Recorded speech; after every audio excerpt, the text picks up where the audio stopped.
Good morning to all.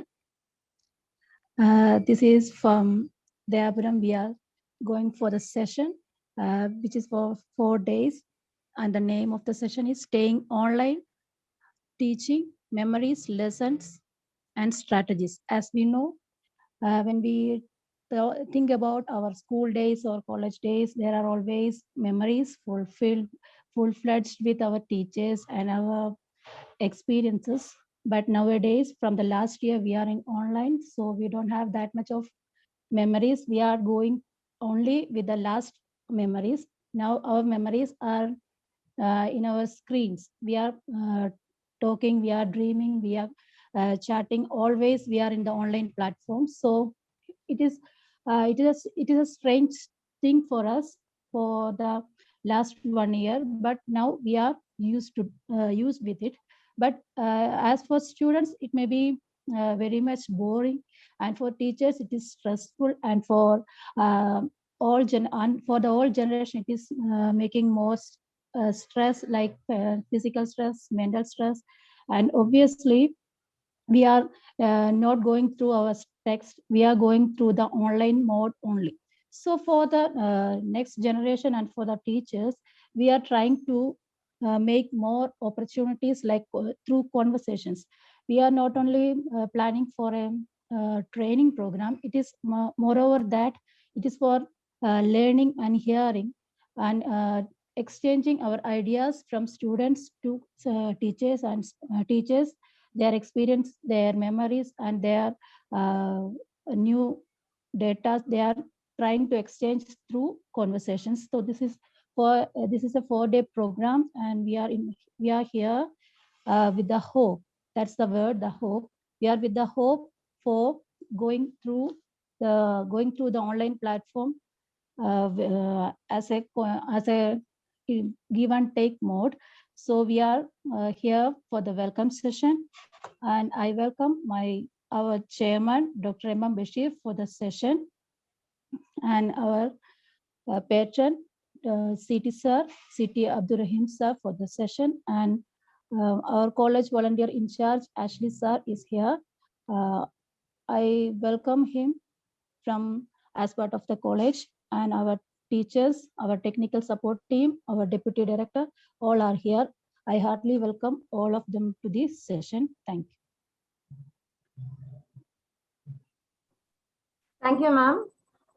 Next, let me request Dr. N.P. Ashley, sir, Assistant Professor of English, St. Stephen's College, and volunteer in charge, Dayapuram, to deliver the concept note. Good morning. Thank you, Shridev. First, Shridev, for the welcome, and Chairman Dr. M. Bashir's patron, City Abdul sir, Principal Dr. Srividya, heads of departments, dear colleagues, teachers from other colleges who've come for this session. My task today is to present the idea behind this as one of the volunteers of the Abram College, people who teach elsewhere, who do research elsewhere. A bunch of us support the Abram as part of our social work. We thought of this kind of an event now because it's a time, the small little thoughts need, new avenues have to be sort of created by through these conversations is what we thought. So on behalf of all the academic volunteers, I welcome everyone to this program. Let me just sort of try and expand on the title. As when we thought of a title, what we came up with, Staying Online and Teaching, with ellipsis at the end of it. That's a kind of a strange title for an academic program, because staying alive, staying healthy, staying sane are difficulties after we've seen what we've seen, or after we are mortified by what we might be seeing. So in such a situation, we have to be online, and we have to be also teaching. We have to be imparting knowledge. We have to be initiating conversations. We have to be, growing. Every community has the responsibility to stay together and take care of each other. An academic community has the additional responsibility of growing. So as teachers who teach elsewhere in very different givens, we have also thought about, we've all been going through very, very difficult times. And there is always, and I've been a volunteer of the Abram for about 18 years now, 19 years actually. And during these years, we've had a lot of faculty empowerment programs. But this year it's called Faculty Empowerment Conversations. Empowerment program necessarily means there's one person, a wise, more experienced, more qualified person coming and talking to the teachers. But a conversation actually is different because it empowers in its mutuality, in sharing, in losing a little bit of ourselves and gaining a little bit of the other person. So we need a conversation now because all of us are clueless, to be very honest, about what to do and how to get on from here. And it's a very, it's a cliche to say it's a very difficult time. It is nothing that we've ever seen. We've all been very tired, and I have been since 2004 when I was on the administration of the Abram, and then I went, once I became volunteer. Throughout, I have been organizing events, and this is the most difficult event I have organized in all these years. I've been helping out, I've been networking. The reason is interesting because we have got de-energized, we've got lost, we are slow, we are confused, we don't know where we will be going, what we will be doing. And in the middle of all of this, thinking about something new, it requires a particular amount of energy. Earlier, nowadays it doesn't happen all that much. Your mobile phone goes out of charge beyond the point it cannot be charged back. It needed boosters. You needed to take it to a person who would actually set it up, who would boost it. I don't know, some physics people might be able to tell us through some technology. So and that was what we all needed. And it is not just true of the people we were trying to contact. It is also true of the person who was trying to make those contacts, myself or Srividya. We were all sort of overwhelmed, fatigued, clueless. So it has made us slow. It has made us less sure. It has made us confused. So, and in this given, we need to just come together and talk, share. It's an important task for all of us. We thought, the Abram, being a non-profit volunteer-run organization, believes that we can host, we can provide ground for such conversations, and I think it's important that we do. Right. So that's that sort of, and it's a very tentative, it's a very timid, it's a very hesitant move on the Abram's part, on the part of many of us who face this elsewhere. And I hope there are more conversations about what happens to teaching, learning, the space of college that comes up everywhere. We do need very honest sort of prices. We all need to honestly take stock of things. Otherwise, what we're losing out is this institution that has come to be called college, which got developed over, say, 200 years maybe, and that's what we all take from. We continue those legacies, we carry those traditions, we get formulated and in turn form those energies. So it's very important we do that. So it's that attempt. It's a very soft, slow attempt, very modest attempt to initiate a number of conversations. So that's why this is a 4-day event where we will be listening to some subject conversation, some interaction with experts, but and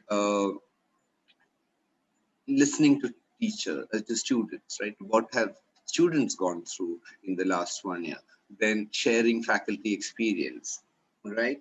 And then talking about cultural growth, the growth the spaces can give you with mentors in colleges. What spaces do, what is it to be in a 3-dimensional, so many acre kind of land, and what is it to be before a small little box of 4 walls? What is it, right? So these are the kinds of questions that we have. And like I said, we are no wiser. We are no more sure. We have no idea. So we are just hoping there'll be a very honest conversation which allow us to think about online teaching. And initially there was this thing that last year when colleges the lockdown started, we were thinking maybe colleges will restart in June. Then we said no, 2-3 months, September. Then we said no, maybe it will go on for some more time. And it went on, unlike Canada and America, who initially in March itself said till 2021 March we have no campus classes, right? We have no classroom sessions. But we sort of slowly pushed it. Finally, we found out that yes, people were going to be online for a whole year. And now we're faced with the situation that we might be in for another year of online teaching. It could happen that by December everything will open up, and I hope it really, really happens. But it might not also, right? And now, last year we were completely clueless. Now also, I don't think we are a lot more clued in. But one thing we have is we have memories. We have thoughts. We have stories to tell. We have things that went horribly wrong. We have things that curiously worked out, right? We have memories. And those memories, whether they worked out or not worked out, they're lessons. They're lessons for us, right? In figuring out strategies, how to get on, what to do online, what not to do online, what works, what doesn't work, right? An iconic, charismatic teacher could be a complete failure online. A very soft conversationalist teacher might really work out much better, right? There's a different mode, right? And we have done that. We need to introspect, we need to figure this out, and we need to create conversation. So slow, like I said, over these 4 days, the attempt is to just hear, talk, understand, right? And at the end of it, maybe come up with some notes saying, okay, like this collective believes that we can, these are the things we could think. I mean, somebody else might think completely differently. They might just completely rubbish the whole conversation. But it's fine. It's something to work along, something to work against, something to work away from. Either way, it's something, right? When you build a sculpture, your first task is to get the clay, put it there. The clay has to be there. You can't create anything, or you want to do a painting, you have to have the canvas and paint and everything. We don't claim to, or we don't want to sort of come up with the perfect sculpture or the perfect painting, but we do want to put the canvas and the paint together. We do want to get that clay there, right, at the end of it. That's our idea. That's our very modest understanding. That's what we're trying to do here. All right. So in one more thing as teachers, and why is this a very faculty-centered event? Like, we have students speaking tomorrow, but we are here to listen to them, right? Students are not listening. Only teachers have been asked to come. And I'm very glad that there are teachers from literally across the country. There are people from Delhi, people from different parts of Kerala. I saw that around 60 people for different sessions. We also planned it like that. You could walk in for any session and then do this. So that was how the registration form went out. And we have about 60 plus people from different parts, from Manipal, from Trivandrum, from Kottayam, from Bangalore, from Delhi, different parts. So it's amazing that we're very small colleges, very in the rural part of North Kerala, and this attempt for organizing this small little conversation has sort of invited so much attention. Is a very interesting thing. It is a certain kind of beginning, I hope. And like I said, it's not to overwhelm, it's not to say, oh, this is what we're going to do and this is how it will work. No, we are going to sort of find out slowly. And I've often believed that college teaching has three aspects fundamentally. There are three kinds of learning that happens. One is classroom learning. That's only 1/3 of our work. Second is self-exploration, self-learning, self-study. Classroom conversation is a certain thing because there is the teacher has had teachers. The teacher has read, the teacher has seen, the teacher has been formulated by his or her experience. So all of that gets embodied in a person and then gets delivered to students, right? And so it's a perspective. It's an embodied form of that idea, that discipline that comes into the student. There we have some problems with online teaching because a lot of things happen. We hear, we see, we feel, we remember things in spaces. A lot of this goes off, and then it all becomes just this one screen. And it's very difficult. You don't after a class there is a conversation between students, there's some heated argument in the class, so before the next teacher comes in, students are debating this, or they're fascinated by an idea, they're talking about it over lunch at the canteen. All of that has sort of gone off, so that's a problem. And we have a bunch of students who haven't been through that, at least for 1 year. It, God forbid, another year, maybe more, we don't know. I mean, we are not at the center of things. A microbe is, literally.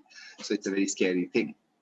So we need to sort of, the classroom part is one which we need to address. We need to see what can be done, what are the strategies that can be used, there are many things are terrible about online teaching, but in exigency we'll have to think about what is good about it also, right? So there are ways in which the spaces behave differently. You're talking to a friend, a student feels there's a connect. Somebody told me this, like individual connect between the teacher and student. A lot of colleges have a huge problem when it comes to, especially female students being able to stay back for activities. That might not be true of cosmopolitan cities, but definitely true of a lot of Mofussil India and rural India. A lot of things can be taken online even after colleges reopen. So that there are possibilities also, but the problem with online teaching is that the computer people and our policymakers is that they don't ask how can we help teachers to do their jobs better. Their question is how can we get rid of teachers, right? So there's a big trust deficit when it comes to are working with technology. So technology people have never figured out how to talk to teachers, how to help them, how to equip them, right? They've already said, how can we get rid of them? So we don't, like, for example, online teaching has started, UGC has already started saying that, 40% of the courses can be taken online, which means 40% of the faculty will be fired, right?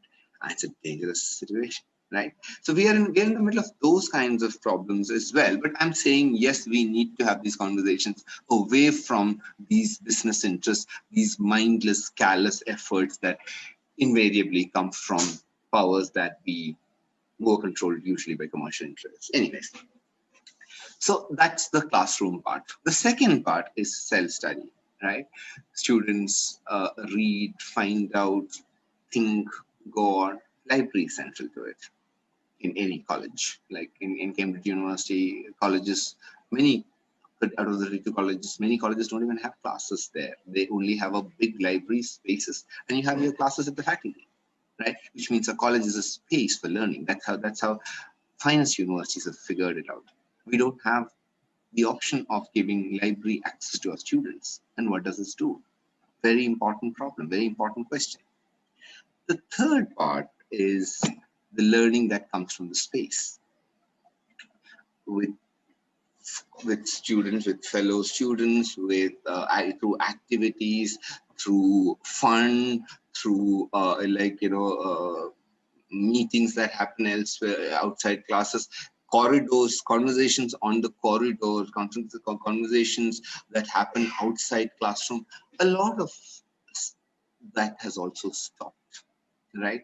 So if you think classroom study, self-study, space, acquiring, gathering of things from the space are three angles. The third part is three aspects of college life.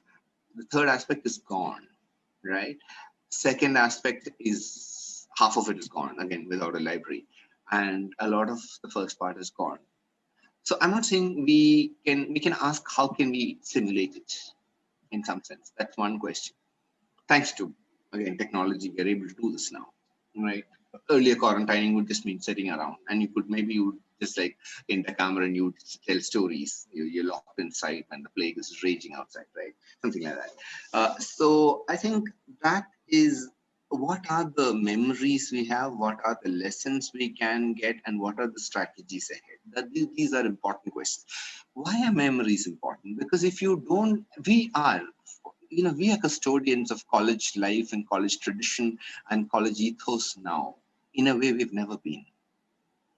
Earlier, we were, things get passed on from student to student, right? They pick up things, right? They come with certain ideas. In 6 months' time, they become different entities altogether, thanks to their seniors, not so much to what we do, right?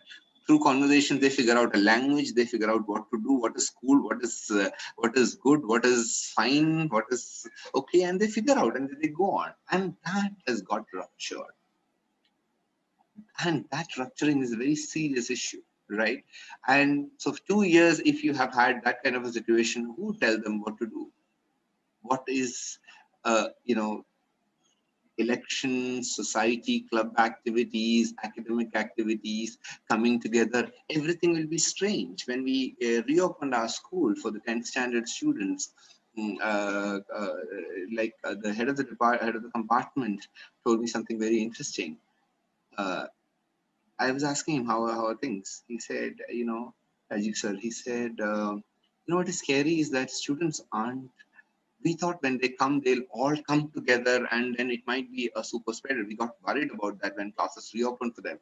But what we found out was they were very, very careful, but the problem was they weren't speaking to each other. We got scared because they had stopped speaking for a long time. So it was a big problem. So there's a shrinking in personality that had happened. It's not like every expression will go away, but that was one part, right? So it's a very important aspect of our job now to be custodians of college life and telling them, we have to, earlier you don't have to tell them, they'll figure it out, they'll pick it up. Now there's no picking up, you have to tell them, right? That's the sad thing about online, right? You can look and be thankful without really saying, thank you, I'm grateful.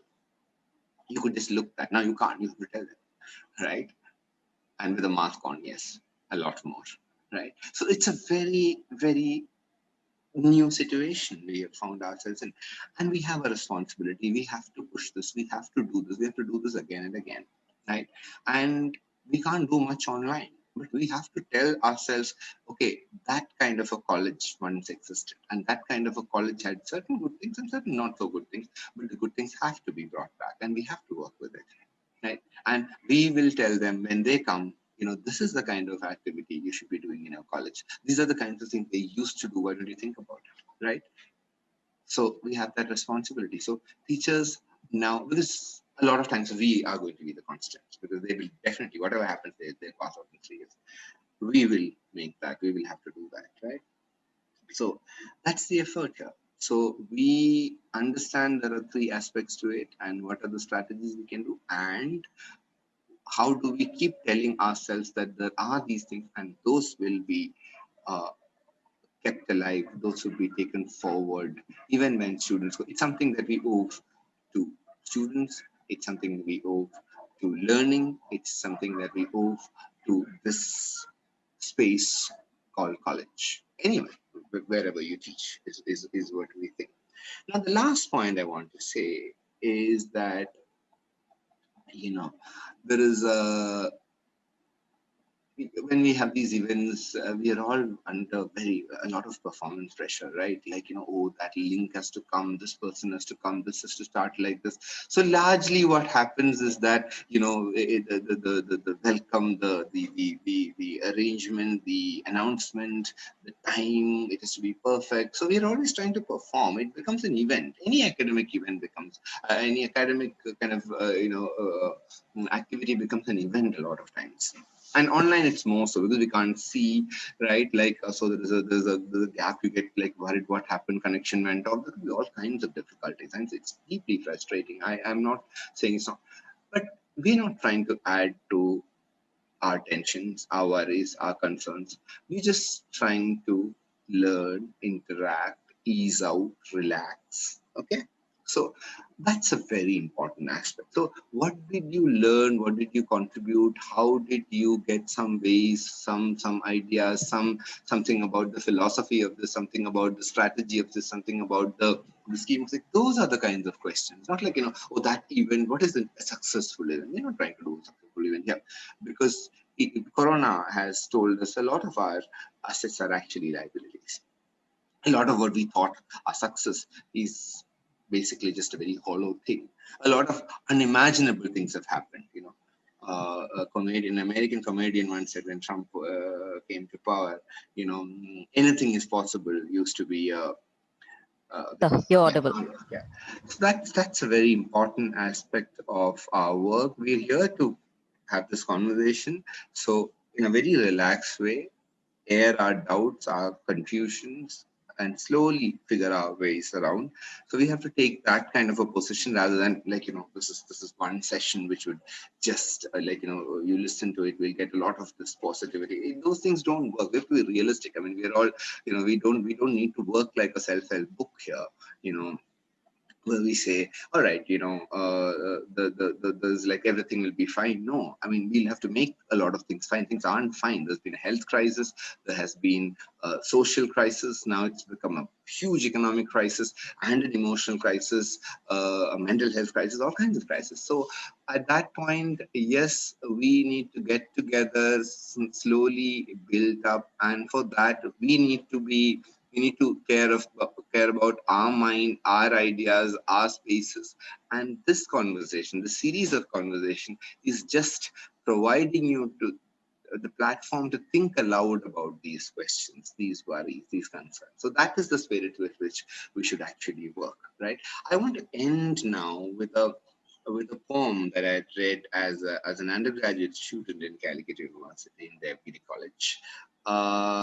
It in some sense, I don't know, it just resonated with me during this kind of difficult time. It's a poem called, it must be familiar with all the English teachers and even others. It's a very famous poem. It's called The Waking by Theodore Roethke. I just read out the short poem, and I think that sums up how we could maybe take it up from in a certain way. I mean, there's multiple readings, but I'm just going with the feel of the poem here, not so much about what exactly it means and all of that in terms of its content. So here is the poem as my last word, perhaps. The Waking. Yeah. Before that, before I say that, I wish you all a very fruitful, meaningful, sincere 4 days of conversations, hearing others, voicing yourself, getting confused, and emerging at the end of it, if a certain clarity about our confusions, not certainties, but definitely a certain clarity about what we're confused about and how we can work around it through our disciplines. All right, all the best. So now to the poem. The Waking. I wake to sleep and take my waking slow. I feel my fate in what I cannot fear. I learn by going where I have to go. I learn by going where I have to go. We think by feeling. What is there to know? I hear my being dance from ear to ear. I wake to sleep and take my waking slow.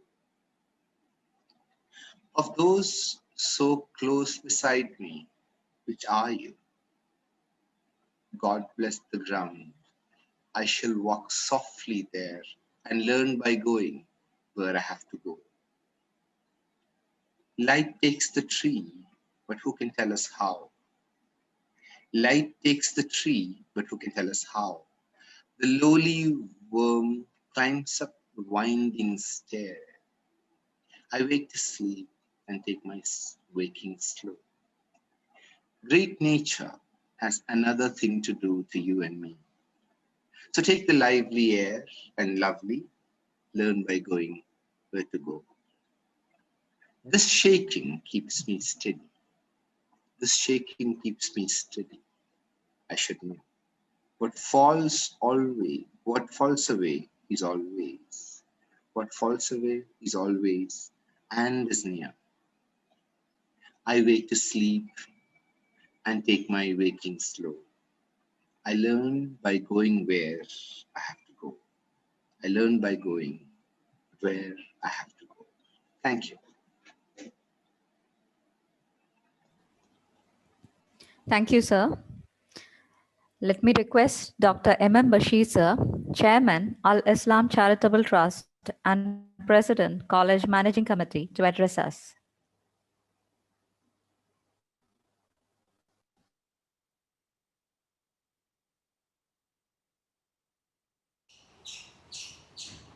May 28 മുതൽ 31 വരെ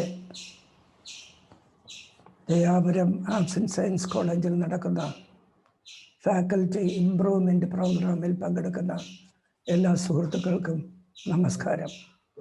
എല്ലാവരെയും ഞാൻ സ്വാഗതം ചെയ്യുന്നു. കഴിഞ്ഞ ഒരു വർഷമായി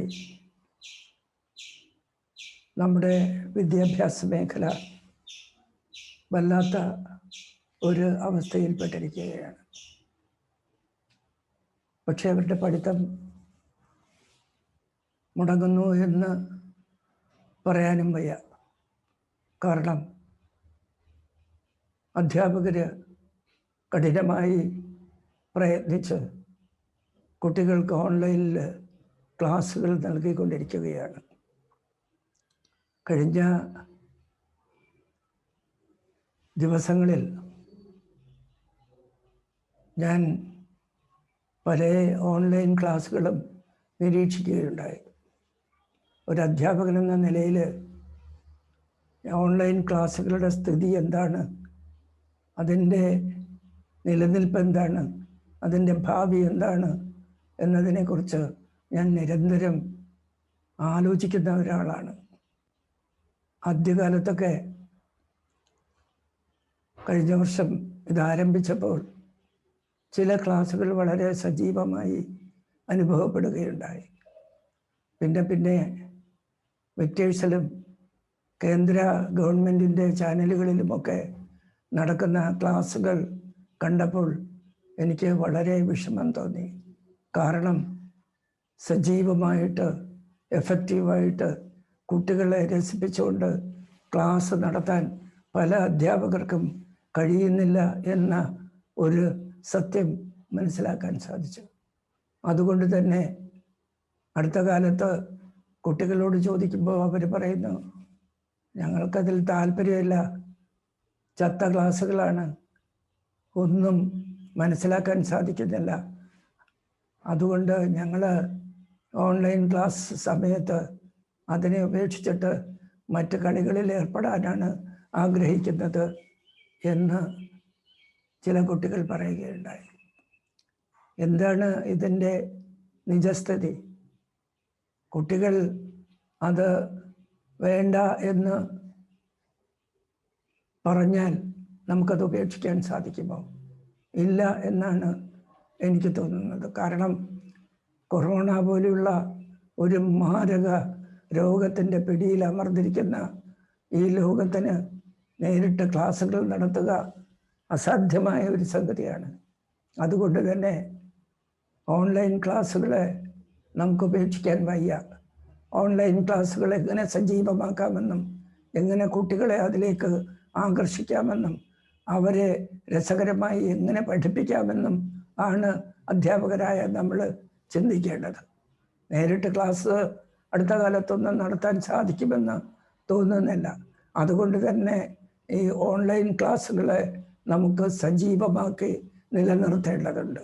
അതിന് കൂട്ടായും ഒറ്റയ്ക്കൊറ്റയ്ക്കും എന്തൊക്കെ ചെയ്യാൻ സാധിക്കും എന്നാണ് അധ്യാപകരായ നമ്മൾ ആലോചിക്കേണ്ടത്.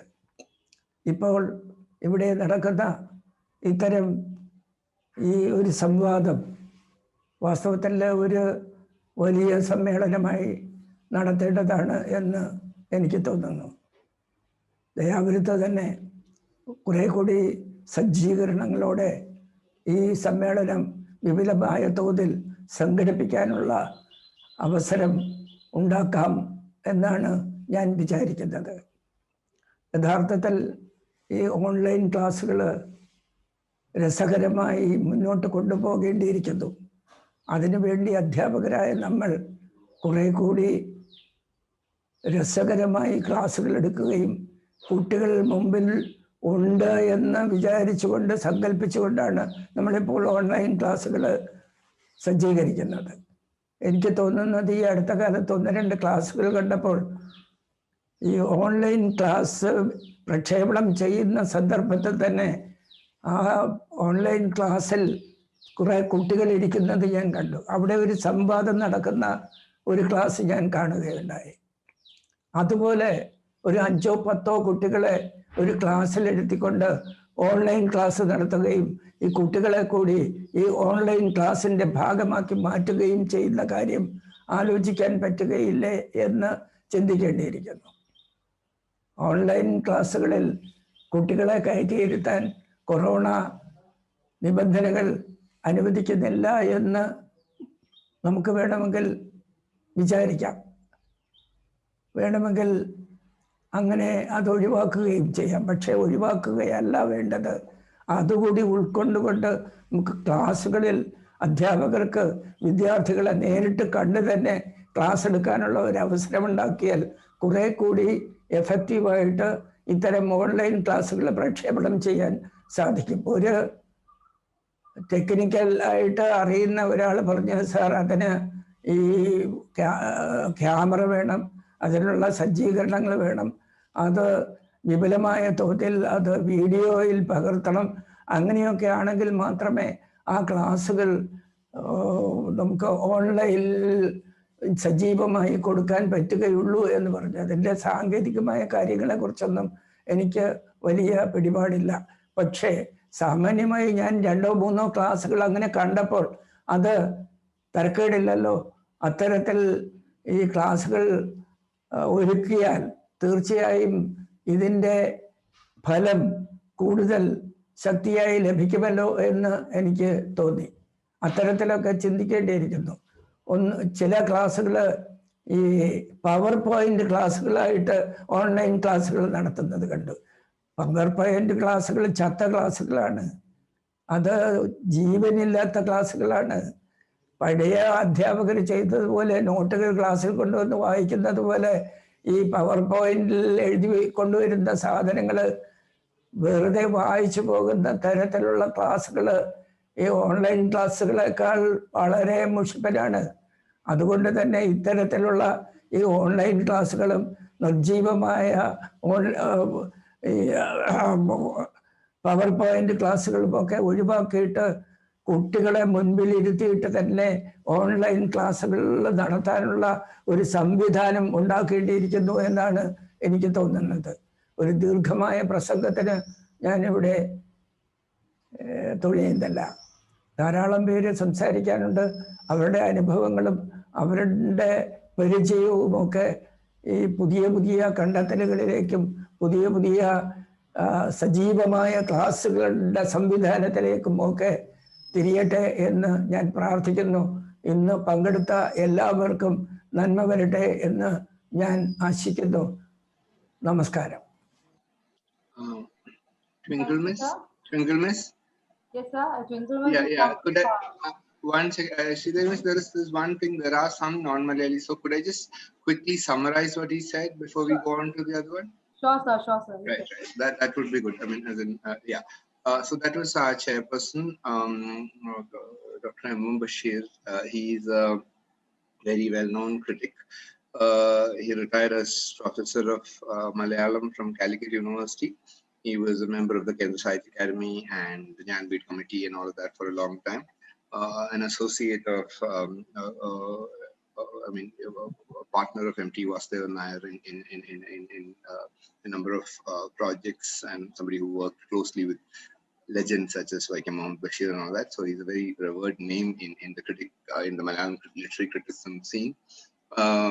Who has also written the history of Malayalam short stories from the first one to the to 2010. So he was basically, for those who don't understand Malayalam, let me just quickly summarize the talk.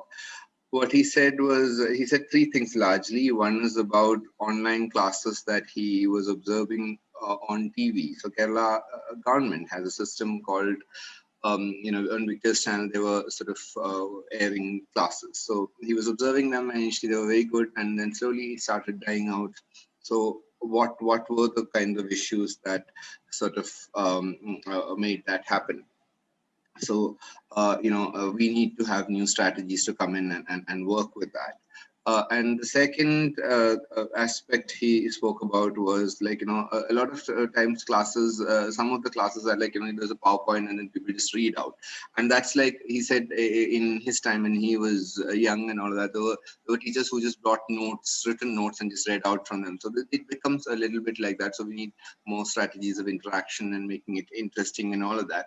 And he said a system of some students sitting in the class and teacher teaching work, but he also is aware of the fact that it requires a cameraman, a lot of technical support. So, I mean, what are the strategies that we can think about is the second point. The third point is about a seminar,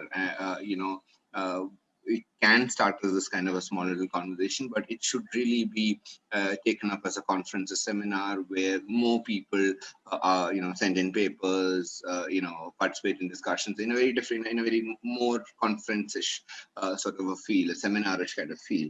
The ABRM should be thinking along those lines and developing into it in the coming days, is what he said. So that's a quick summary of what he said. Yeah. Thank you. Thank you, Ashley sir.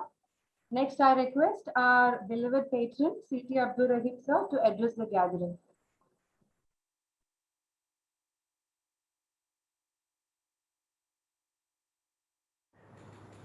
എല്ലാവർക്കും സ്വാഗതം. ഇങ്ങനെ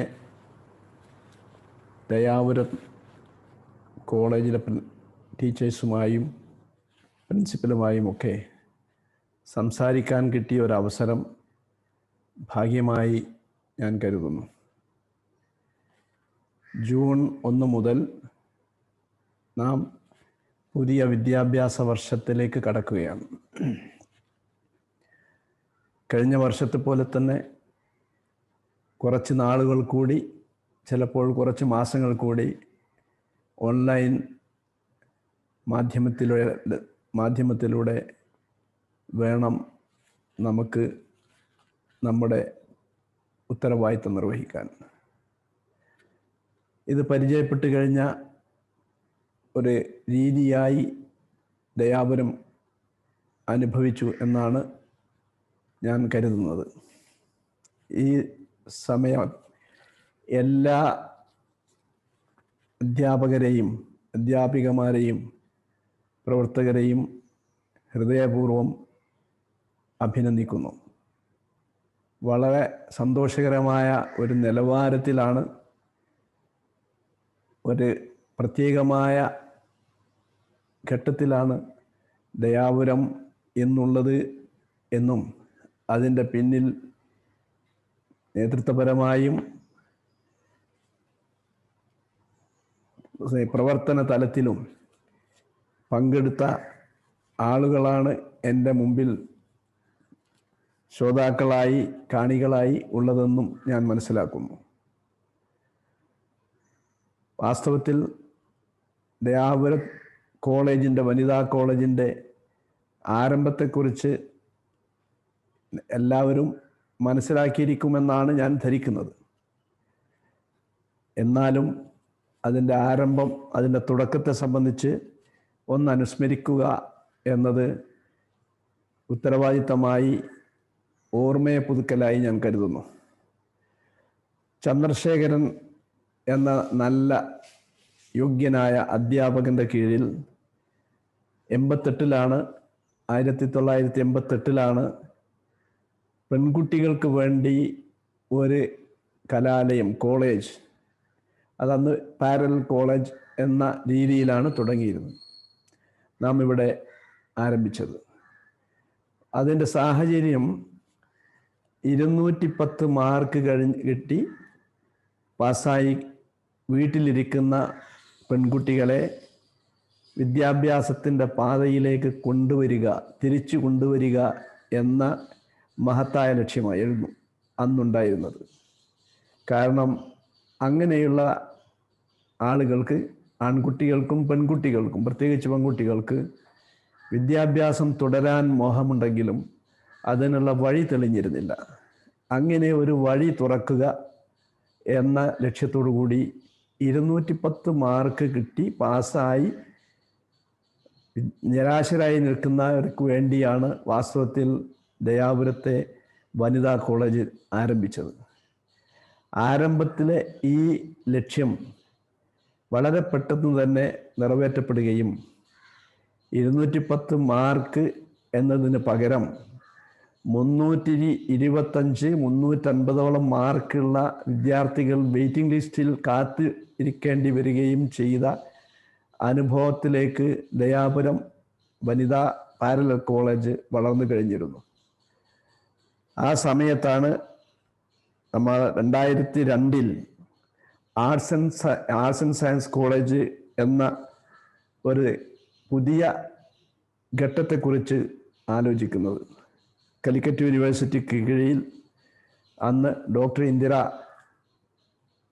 പ്രിൻസിപ്പലായിക്കൊണ്ട് നടത്തിയ ശ്രമത്തിൻ്റെ ആധുനിക രൂപമാണ് ഇന്നത്തെ Dayapuram arts and science college.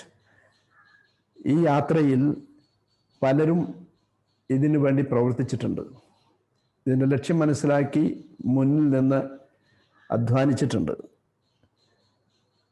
ഇന്ന് നമുക്ക് ഈ ഘട്ടത്തിൽ പ്രിൻസിപ്പലായി കിട്ടിയിരിക്കുന്നത് ശ്രീ വിദ്യ എന്ന വളരെ പ്രാപ്തയും വളരെ യൗവനത്തിൻ്റെ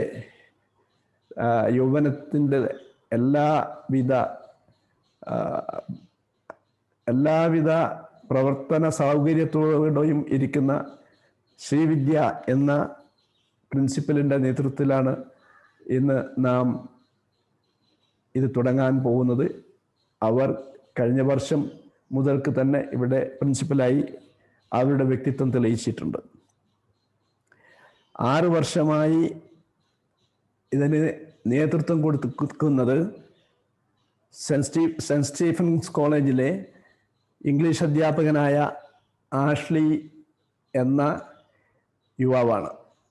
നിങ്ങൾക്കെല്ലാവർക്കും മിക്കവർക്കും പരിചയമുള്ള ആളാണ് ആഷ്ലി എന്ന് ഞാൻ കരുതുന്നു. ആഷ്ലിയുടെ ഈ പ്രവർത്തന ഘട്ടത്തിൽ, സേവന ഘട്ടത്തിൽ കോളേജിൻ്റെ പുരോഗതിയിലുണ്ടായ മാറ്റവും ഞാൻ ശ്രദ്ധിക്കുന്നു. മിക്കവാറും എല്ലാവരും അത് ശ്രദ്ധിച്ചിട്ടുണ്ട് എന്നാണ് ഞാൻ കരുതുന്നത്. പൊതുസമൂഹം തന്നെ ദയാപുരം കോളേജിനെ പ്രത്യേകിച്ച് ഈ വിദ്യാഭ്യാസത്തിൽ കാണിക്കുന്ന പുതുമയുടെ ആ രംഗം പ്രത്യേകിച്ച് ആളെ ആകർഷിച്ചുകൊണ്ടിരിക്കുന്നു എന്നതാണ് എൻ്റെ അറിവ്. ആ നിലക്ക് ഉണ്ടായ ഒരു പുതിയ അവസ്ഥ തികച്ചും ഒരു കോളേജിൻ്റെ അന്തരീക്ഷത്തിൽ ഉണ്ടാവണം എന്ന് നിങ്ങൾ തിരിച്ചറിയുന്ന, നിങ്ങൾ പഠിപ്പിച്ചും മനസ്സിലാക്കിയ ആ തലം ഇന്ന് Dayapuram arts and science college for women പ്രാപിച്ചു കഴിഞ്ഞു എന്നതിലുള്ള സന്തോഷവും അതിനോടൊപ്പം അതിനായി പ്രവർത്തിച്ച ആഷ്ലിയുടെ നേതൃത്വത്തിലുള്ള സംഘത്തോടും അധ്യാപകരോടും സഹപ്രവർത്തകരോടുമെല്ലാം അതിനുള്ള എൻ്റെ അഭിനന്ദനവും ആഹ്ലാദവും അറിയിക്കുവാൻ കൂടി ഞാൻ ഈ സന്ദർഭം ഉപയോഗിക്കുകയാണ്. ആഷ്ലിയുടെ ഒരു പ്രത്യേകതയായി ഞാൻ കാണുന്നത് അദ്ദേഹത്തിന് വിദ്യാഭ്യാസ രംഗത്തെ പുതുമയുള്ള പല സംവിധാനവും പരിചയപ്പെടുത്തുവാൻ കെൽപ്പുള്ള ഒരു നേതൃത്വമായിട്ടാണ്. 60-ലധികം വോളണ്ടിയേഴ്സ് ഇതിനിടയിൽ, പ്രത്യേകിച്ച് കഴിഞ്ഞ വർഷം നാട്ടിനകത്തു നിന്നും ഇന്ത്യക്കകത്തു നിന്നും പുറത്തു നിന്നും ഇവിടെ വന്ന് ക്ലാസ് എടുക്കുകയോ അവരുടെ സ്ഥലങ്ങളിൽ നിന്ന് ഈ പുതിയ സംവിധാനം ഉപയോഗിച്ചുകൊണ്ട് ക്ലാസ് എടുക്കുകയോ ചെയ്ത അനുഭവം മറ്റ് സ്ഥാപനങ്ങൾക്ക് ഉണ്ടോ എന്നത് സംശയകരമാണ്. അതിന് മാത്രം ഉള്ള ഒരു വിജയകരമായ മുന്നേറ്റം ഈ 6 വർഷത്തിനിടയിൽ ഉണ്ടായി എന്നും അതൊരു കോളേജ് തലത്തിലുള്ള പഠനത്തിൻ്റെയും അധ്യാപനത്തിൻ്റെയും നിലവാരം യഥാർത്ഥത്തിൽ ഉയർത്തിക്കാട്ടാൻ ശ്രമിക്കുന്ന പുതിയ അനുഭവമായും ഇനി വരും വർഷങ്ങൾക്ക് മാർഗദർശകമായും മാതൃകയായും അനുഭവപ്പെടുന്നു എന്നതും നിഷ്കളങ്കമായി രേഖപ്പെടുത്താവുന്ന അഭിപ്രായമാണ് എന്ന് ഞാൻ കരുതുന്നു. ഈ 1 മുതൽ ഓൺലൈനിൽ തന്നെ ആയിരിക്കും മിക്കവാറും നമ്മുടെ ക്ലാസ്സെങ്കിലും അത് പെട്ടെന്ന് അവസാനിക്കട്ടെ എന്ന് തന്നെയാണ് നമ്മുടെ പ്രാർത്ഥന. നമുക്ക് പഴയ രീതിയിലേക്ക് തിരിച്ചു പോവാൻ വളരെ കാത്തിരിക്കേണ്ടി വരില്ല എന്ന പ്രതീക്ഷ പുലർത്തുന്നതോടൊപ്പം ഒരഭ്യർത്ഥന എനിക്ക് ഈ സന്ദർഭത്തിലുള്ളത്, ദയാപുരത്തിൻ്റെ വിഷനും മിഷനും അധ്യാപകന്മാർ കൃത്യമായി മനസ്സിലാക്കിയിരിക്കണം എന്നാണ്. അത് മനസ്സിലാക്കിയിട്ടുണ്ട് എന്നാണ് ഞാൻ കരുതുന്നത്, പ്രതീക്ഷിക്കുന്നത് അങ്ങനെയാണ്. ഞങ്ങളെല്ലാവരും എന്തിനു വേണ്ടിയാണ് പ്രവർത്തിക്കുന്നതെന്നും ഇന്ന് നമ്മുടെ നാട് അനുഭവിക്കുന്ന ഏറ്റവും പ്രധാനമായ പ്രശ്നത്തെ അഭിമുഖീകരിക്കാൻ 37 വർഷം മുമ്പ് തുടങ്ങിയ ഒരു സംരംഭത്തിന് കഴിയണം എന്ന പ്രതീക്ഷ പുലർത്തുന്നു എന്നത് തിരിച്ചറിയേണ്ട ഒരു ലക്ഷ്യം ബോധമായി അധ്യാപകന്മാർ എല്ലാവരും, പുതുതായി വരുന്ന ആളുകളും പഴയ ആളുകൾ, അതിൽ മുൻ പരിചയമുള്ള ആളുകളും തീർച്ചയായും മനസ്സിലാക്കിയിരിക്കും. അത് മനസ്സിലാക്കാൻ ശ്രമിക്കണം എന്ന അപേക്ഷയോടുകൂടി ഞാൻ നിങ്ങളുടെ മുമ്പിൽ വെക്കുകയാണ്. ദയാപുരത്തിൻ്റെ ആവശ്യം, നിലനിൽപ്പ് എന്നത് നമ്മുടെ രാജ്യത്തിൻ്റെ തന്നെ ആവശ്യത്തിൻ്റെ ഒരു പ്രതീകമാണ് എന്നാണ് ഞാൻ കരുതുന്നത്, ഞങ്ങളൊക്കെ കരുതുന്നത്. ഈ സാംസ്കാരികമായ ഉന്നമനത്തോടൊപ്പം ഏകത്വത്തിൻ്റെ സങ്കല്പം തകർന്നു പോയി കൊണ്ടിരിക്കുന്ന ഒരു കാലഘട്ടം. ഇവിടെ വിദ്യാഭ്യാസം എന്നത് മാതൃകാപരമാവാൻ അതിൻ്റെ ആശയതലം പോലെ തന്നെ അതിൻ്റെ പ്രവർത്തന മണ്ഡലവും പ്രാപ്തമായിരിക്കണം എന്നത് വളരെ വ്യക്തമാണ്. സാങ്കേതികാർത്ഥത്തിലുള്ള പഠനങ്ങളോ പ്രയോഗങ്ങളോ പുരോഗതിയോ അല്ല നമുക്ക് വേണ്ടത്. മാനവികവുമായ ഒരു തലം കൂടി വികസിപ്പിക്കപ്പെടേണ്ടതുണ്ട്. അപ്പോഴാണ് വിദ്യാഭ്യാസത്തിൻ്റെ പൂർണ്ണത എന്ന് തിരിച്ചറിയാനുള്ള വിവേകം നമുക്കെല്ലാവർക്കുമുണ്ട് എന്നാണ് പ്രതീക്ഷിക്കുന്നത്. ആളുകൾ നമ്മിൽ നിന്ന് അത് ആഗ്രഹിക്കുന്നു. ഈ ആഗ്രഹ പൂർത്തീകരണത്തിന് വേണ്ടി നമ്മുടെ പുതിയ പ്രിൻസിപ്പൽ ശ്രീവിദ്യയെ നയിക്കുന്ന ഈ സംഘത്തിന് കഴിയും എന്നാണ് ഞങ്ങൾ കരുതുന്നത്. അതിൻ്റെതായ ഒരു ഗൗരവബോധം തീർത്തും വിദ്യാർത്ഥികളിൽ വളർത്തത്തക്ക വിധം അധ്യാപകന്മാരുടെ സമീപനവും അവരുടെ പ്രവർത്തന രീതിയും അവർക്ക് മുമ്പിൽ തെളിവുകളായി, ലക്ഷ്യങ്ങളായി ഉണ്ടായിരിക്കണം എന്നതാണ് ഞങ്ങളുടെ പ്രതീക്ഷ, ഞങ്ങളുടെ ആഗ്രഹം അതാണ്.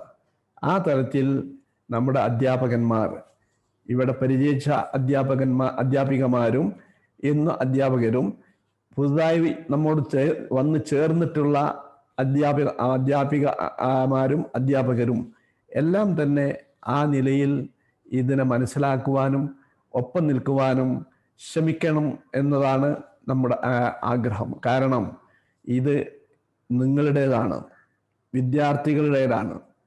അധ്യാപകരുടേതാണ്, രക്ഷിതാക്കളുടേതാണ്. ഇതിനൊരു പ്രത്യേകമായ വിഭാഗീയമായ ഒരു വ്യവസ്ഥയില്ല, ഒരവലംബമില്ല, ഒരു പ്രവർത്തന രീതിയില്ല. അതുകൊണ്ട് ദയാപുരം ഒന്നാമതായും രണ്ടാമതായും മൂന്നാമതായും അധ്യാപകന്മാരുടേതാണ്, ഇവിടെ സർവീസ് നടത്തുന്നവരുടേതാണ്, അതിന് നയിക്കുന്നവരുടേതാണ്, ഈ വിദ്യാർത്ഥിനികളുടേതാണ്, ഇവരുടെ രക്ഷിതാക്കളുടേതാണ്. ഇതാണ് തിരിച്ചറിയേണ്ടത്. എന്തിനു വേണ്ടിയാണ് ദയാപുരം പ്രവർത്തിക്കുന്നത് എന്ന് സാക്ഷാത്കരിക്കേണ്ട ഉത്തരവാദിത്തം ഈ അധ്യാപകരിലും പ്രവർത്തകരിലും ഈ വിദ്യാർത്ഥിനികളിലും വിദ്യാർത്ഥികളിലുമാണ്. ഇതിലെ സ്ഥാപനങ്ങളിലെ മൊത്തം അംഗങ്ങളുടേതാണ്. ഒരു കുടുംബമാണ് ഈ ക്യാമ്പസ്. ഈ ക്യാമ്പസിലെ വിശാലത പോലെ ഹൃദയം വിശാലമാണ്. എല്ലാവരുടെയും, ഇവിടെ വന്നു കയറുന്ന എല്ലാവരുടെയും മനസ്സ് അങ്ങനെ ആവാൻ നമുക്ക് പ്രേരണ ചെലുത്താൻ കഴിയുന്നത് ഈ ക്യാമ്പസിൻ്റെ ആ പ്രകൃതി ഭംഗിയാണെങ്കിൽ ആ പ്രകൃതിയുടെ സ്വാധീനം കൊണ്ടും നമ്മുടെ മനോധർമ്മം കൊണ്ടും ഈ ആലോചനയും നാം പങ്കുവെക്കേണ്ടതുണ്ട്, പ്രാവർത്തികമാക്കേണ്ടതുണ്ട്. അതിനുള്ള ശ്രമം അധ്യാപകരിൽ നിന്ന് ഒരൊറ്റ ശരീരം പോലെയുള്ള നീക്കം ഉണ്ടാവുമെന്നും ഒരു തരത്തിലുള്ള ഭിന്നാഭിപ്രായങ്ങൾ കൊണ്ടും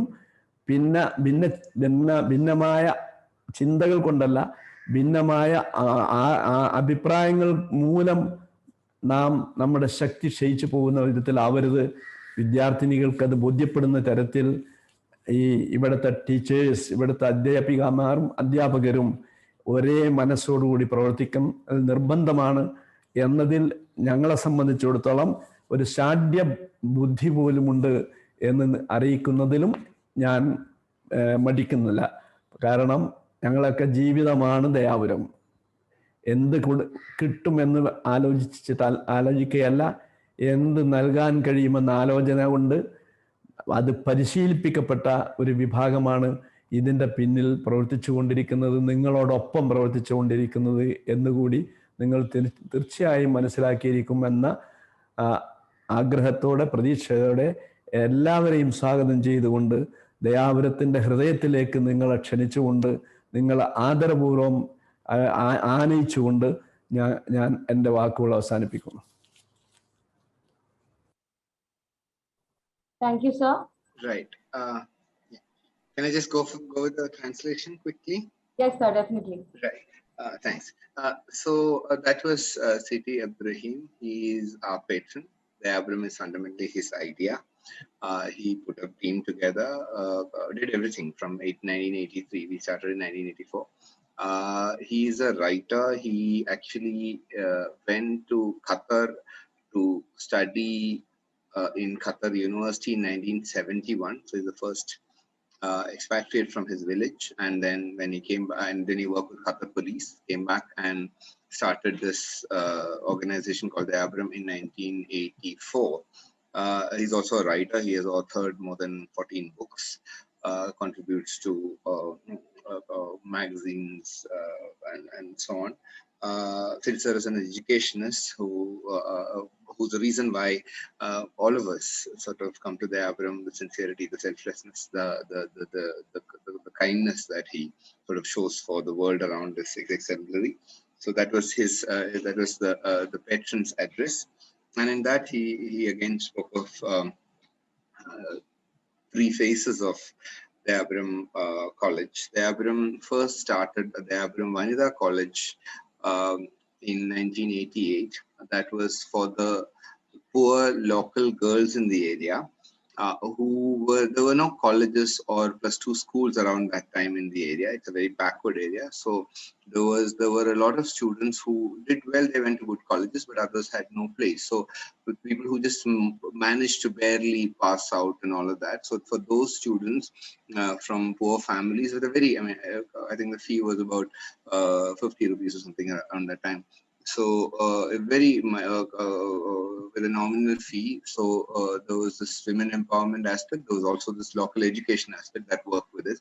And it became a very important center in the area thanks to a person called Chandrasekhar Nair.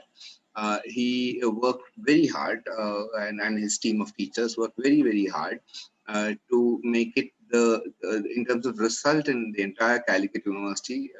Vanida College had the best results because no other college had 100% pass at that time and all of that. So it worked like that, but then it dissipated by early 20th century in 2002, around 2001 and all of that. It started coming down because there were new government schools getting started, plus two schools getting started in the areas around. So naturally, the situation was changing. So at that point in 2002, a college was thought of, and the college started under the principalship of Dr. Indira, and it worked for again a women's college. It worked like that for a good 12 years. Then a bunch of academic volunteers took over, and they did the work of basically giving it a certain kind of character. And now it's under the principalship of Dr. Srividya, whose leadership we hope he hoped that would take Dayapuram to new heights. And that was about the college thing. And then he also talked about how it is important, how the organization belongs primarily to teachers, non-teaching staff, students, parents, workers, because what is important is the vision, mission in the contemporary India, where people are falling apart as a country. We are growing apart in the name of religion, caste, various other concerns, region, caste. So we should be coming together to work for the well-being of all of us, and for that. That is the vision. Social justice and communal harmony are central to Dayapuram. So Dayapuram upholds all of them. All the teachers of Dayapuram upholds that, and as people of Dayapuram, but also as as teachers, because that is one way in which we can grow as a country. So that he gave his wishes for that, and he reminded that it must be done with that sense of vision, that sense of duty, that sense of responsibility. That's all. Thank you.